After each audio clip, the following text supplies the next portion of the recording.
আসসালামু আলাইকুম বন্ধুরা, কেমন আছেন সবাই? অনেকেই জানতে চেয়েছেন যে আমি মিনি কিচেনে কিভাবে আগুন ধরাই, তো আজকে আপনাদেরকে এটাই দেখাবো। তার আগে আমার অনুরোধ রইল, আমার চ্যানেলটা প্লিজ সাবস্ক্রাইব করে দিবেন। প্রথমে এরকম একটা পাত্র নিতে হবে।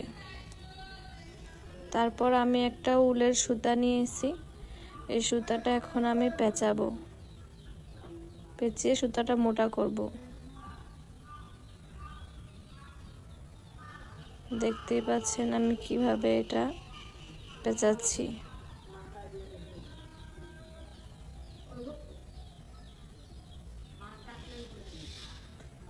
মিনি কিচেনে রান্না করা যতটা সহজ মনে হয় অতটা সহজ না।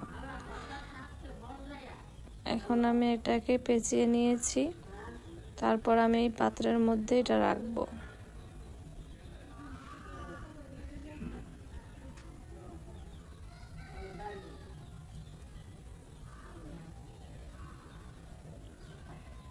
পাত্রের মধ্যে রেখে আমি পাত্রটা ভর্তি করে তেল দিয়ে দিব, সয়াবিন তেল দিয়ে দিব।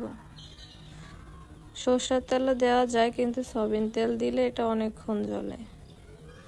সয়াবিন তেল দেওয়ার পর সুতাটা আমি একটু ভিজিয়ে নিলাম। এখন আমি আগুন ধরাই দিব।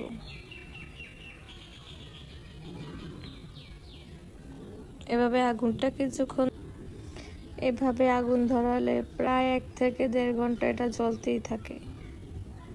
আমি এরকম করেই এটা জ্বালাই। আপনারা জানতে চাইছেন, তাই আমি আজকে দেখালাম।